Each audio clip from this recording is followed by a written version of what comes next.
Frozen food ini sekarang lagi tren, dan malah di era krisis sekarang ini, di saat produk-produk makanan atau usaha-usaha lain menurun, frozen food itu justru meningkat.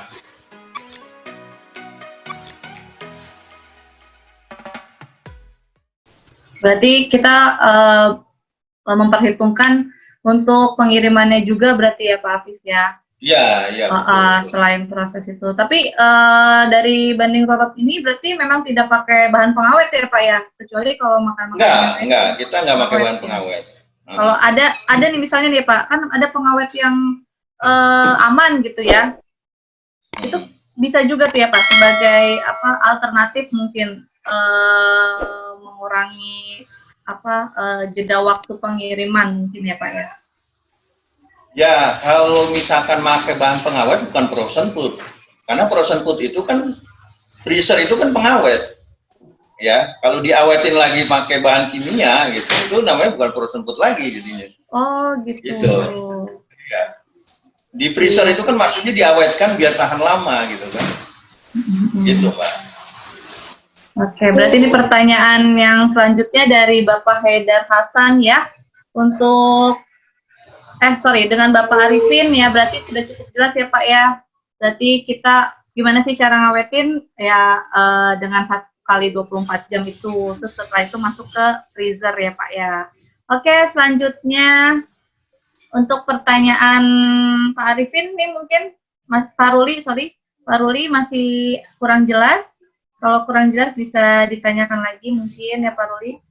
Nah, ini beliau nggak pakai bahan pengawet sama sekali. Pertanyaannya, bagaimana cara mudahnya agar bisa dapat nomor BPOM nih Pak? Jadi ya BPOM itu, jadi gini, izin BPOM ya memang yang saya rasakan itu termasuk sulit ya. Sulit karena gini, kita yang harus kita siapkan itu adalah tempat produksi, ruang produksi, syarat utama ruang produksi itu terpisah dari dapur keluarga atau terpisah dari rumah gitu. Walaupun satu rumah tapi bisa dibagi dua gitu. Jadi rumah kita dibagi dua, kayak rumah saya bagi dua. Ada ruang produksi, ada rumah ya. Kemudian dia harus jangan terjadi istilahnya benturan gitu dalam proses produksi. Misalkan gini, alur produksi itu jangan sampai berbenturan. Jadi kita misalkan dari satu titik ke titik yang lain gitu, itu alurnya nyambung terus gitu. Jangan ada yang balik gitu ya. Nah kemudian memang harus konsultasi dengan BPOM. Jadi BPOM itu sendiri sebetulnya sudah memberikan fasilitas untuk UKM, pelaku UKM mendapat izin BPOM. Saya juga dulu dapat fasilitas dari BPOM gitu. Mereka free memberikan bimbingan sampai pelatihan gitu. Nah itu biasanya BPOM suka share di grup. Nah kita kebetulan teman-teman Frozen Food itu punya grup namanya Frozener ya. Jadi nanti mungkin teman-teman boleh menghubungi saya kalau pengen gabung ke grup itu. Jadi kadang-kadang BPOM itu suka info di grup itu untuk fasilitas buat pelaku UKM yang pengen mendapat izin dari BPOM. Gitu Mbak. Oke. Jadi gini Pak, untuk BPOM untuk usaha frozen food ini itu harus punya BPOM ya Pak? Atau ya, bisa nggak tetap menjalankan frozen food tapi nggak punya BPOM? Resikonya kalau misalkan ada istilahnya ada razia gitu, produk kita ya kena ya. Jadi dulu pernah kejadian tuh teman kita di TDA dan sempat ramai itu pernah didatengin BPOM gitu dan itu bermasalah. Tapi kalau produk kita masih kecil jalanin aja dulu lah. Ntar kalau misalkan udah besar gitu ya, saya juga nunggu proses BP POM itu setelah 5 tahun berjalan gitu. Oh, 5 tahun berjalan ya Pak. Ya, jadi Berarti kalau untuk kondisi-kondisi kayak sekarang mah lanjut aja lah ya Pak ya. jalanin aja, pakai ilmunya Pak Ato tuh, action Langsung ilmunya Pak jalan. Ato lah kita pakai gitu. Action pikir hitung, action aja dulu lah, jangan dulu banyak hitung memikir gitu. Ya. Oke, iya. Baik, ini Pak Ruli, gimana Pak Ruli? Ada pertanyaan lagi mungkin? Kalau selama 5 tahun nggak apa-apa nih action dulu, iya benar nggak apa-apa Pak Ruli tadi Nggak udah. apa-apa, nggak apa-apa. Selama Bapak nggak masuk pasar modern ya, misalkan ke supermarket, kayak itu nggak apa-apa. Kita gerilya aja di bawah, karena Online ya Pak ya? ya online Online, nggak ya. ada tuh di Tokopedia, misalkan izin harus BP POM nggak ada gitu. Kecuali kalau misalkan ada kecelakaan lah, misalkan orang makan sakit perut, tapi kan kita harus safety ya kalau untuk produk-produk gitu. Oke, silakan yang lain. Oke, terus ada yang nanya nih Pak, biaya pengurusan BPOM mahal apa enggak nih Pak dari Ibu Gita? Yang mahal itu nyiapin ruangannya, Mbak. Kalau izinnya murah kok.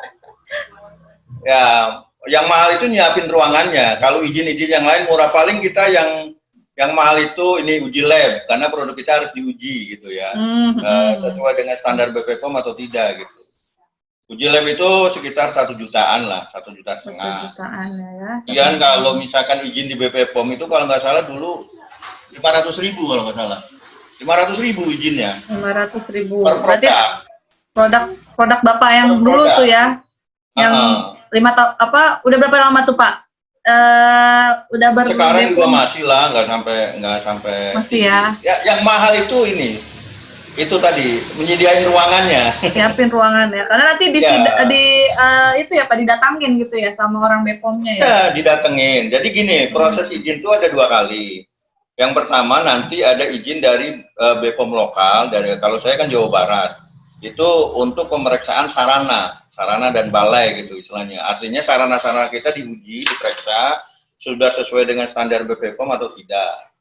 Setelah kita sudah sesuai, kita dapat surat rekomendasi dari BP POM Jawa Barat untuk ngurus izin di BPOM pusat.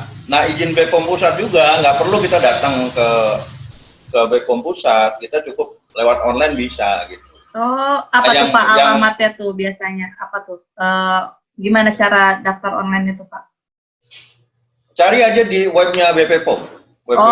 Masuk ke web ya, teman-teman bisa masuk ke webnya BP POM. Berarti bisa nggak usah repot-repot. Kalau udah punya ruangan, terus udah siap tuh ya, bisa masuk ke webnya. Jadi untuk biayanya kira-kira sekitar 2 juta lah, 2 juta sampai 3 jutaan. 2 juta. Tapi kalau ruangannya memang mahal. Saya dulu ruangannya itu habis 100 jutaan lah. Oh. Jadi karena saya harus mindahin kamar, mindahin ruang keluarga untuk menyediakan sarana produksi gitu. Oke. Coba. Siap. Terima kasih ini Bapak Ruli. Ada pertanyaan lagi?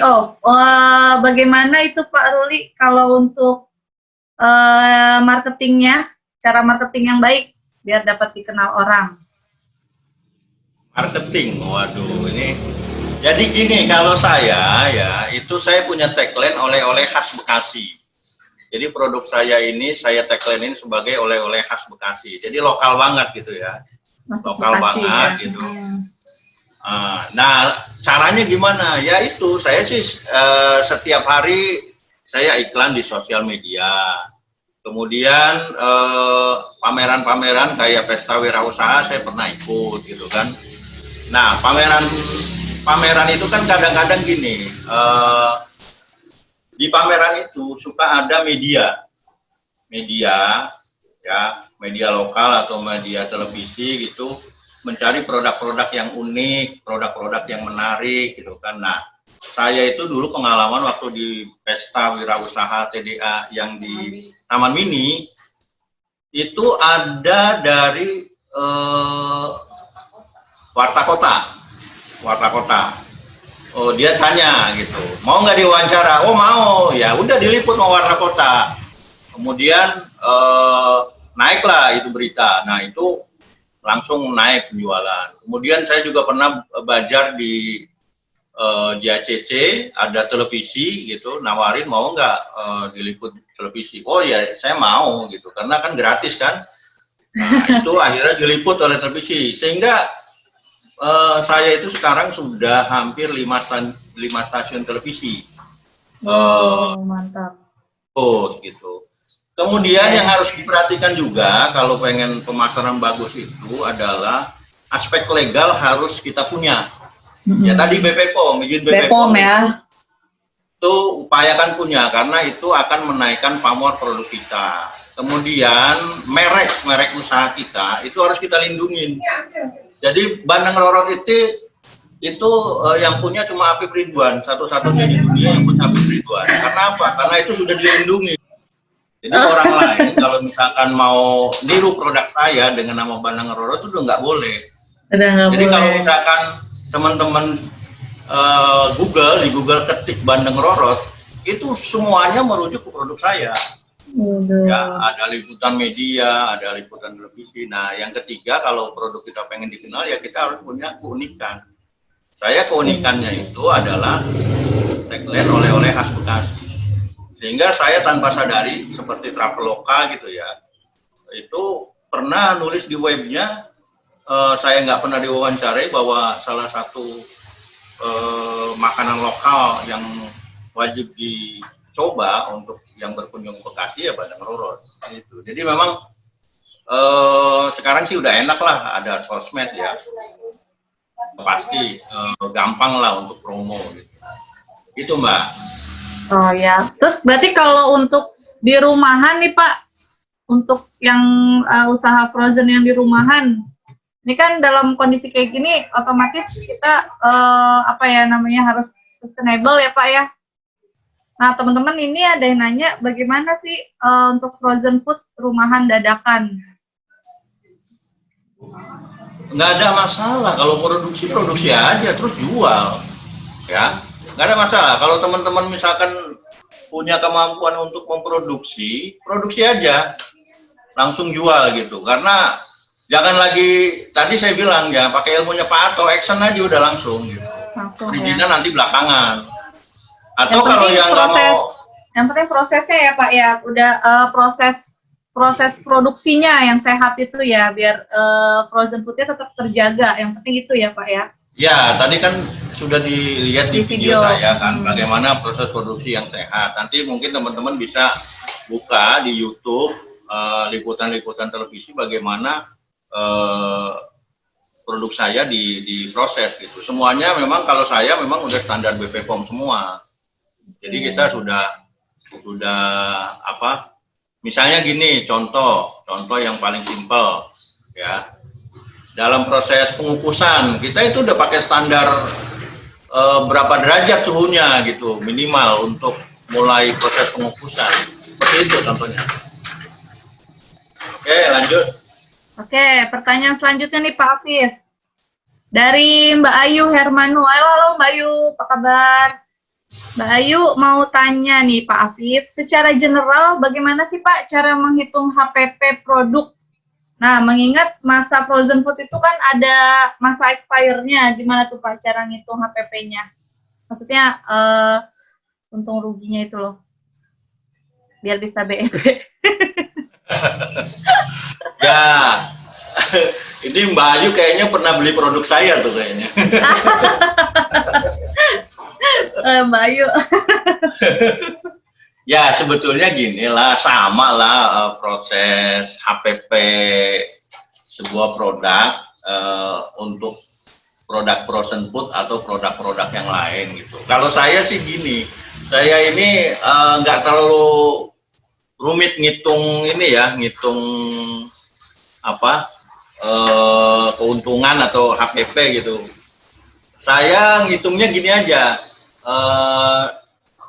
Target saya dalam 1 bulan penjualan itu minimal 2.000 ya. Kalau udah 2.000 lebih 2.000 itu udah untung gitu aja udah. nggak rumit-rumit. Dan ternyata lebih dari 2.000 per bulan. Oh. Berarti buat teman-teman nggak usah pusing-pusing gitu HPP, udah langsung target aja berapa gitu untungnya ya. Iya. Tapi kalau misalnya kan ada masa expire-nya gitu loh Pak. Nah, kira-kira berapa persen sih kita harus nyiapin gitu kerugian maksimal dalam penjualan kita? Justru sebetulnya begini, kita diuntungkan dengan frozen food itu karena apa? Karena expired date-nya kan panjang, 6 bulan. Makanan-makanan yang lain, expired date-nya itu kan seperti makanan kering paling seminggu 2 minggu gitu kan, kayak kue gitu, kecuali kue-kue kering gitu ya. Kue-kue kering juga kalau misalkan 6 bulan itu juga sudah nggak enak gitu ya. Jadi pengalaman saya selama ini yang retur itu nggak ada. Yang retur gitu, produk yang balik retur gitu nggak ada ya, kosong ya. Dan produk yang melewati batas expired date nggak ada. Karena begitu produksi langsung keluar gitu, produksi langsung keluar. Dan saya udah punya sellers, sudah punya reseller banyak sampai hari ini ya. Itu yang memulangin produk ke saya nggak ada. Iya, misalkan nggak laku Pak, dipulangin, nggak ada itu. Karena sebelum batas expired date 6 bulan itu udah laku. Udah laku. Iya, udah laku. Berarti rata-rata ya 6 bulan itulah ya kayak. Iya, kan saya kadang-kadang gini ke reseller. Kalau kamu 6 bulan misalkan nggak bisa jualan, kamu berhenti aja jualan. Masa 6 bulan nggak laku? Gitu aja kan. Ya gimana kalau misalkan kalau oke lah sehari 2 hari nggak laku gitu, tapi kalau 6 bulan nggak laku udah kamu berhenti aja jadi reseller gitu. Tapi kenyataannya reseller saya itu laku-laku aja gitu di jalan di pemasarannya gitu, nggak pernah ada yang balik kampung lah gitu untuk ini saya expire-nya kelewat gitu, bisa nggak ditukar gitu, nggak ada. Memang kalau kemasan begini nih ada standar dari BP POM, misalkan gini, pertama harus ada ini nih izin BP POM ya. Kondisi saat ini stok cepat habis. Justru ya,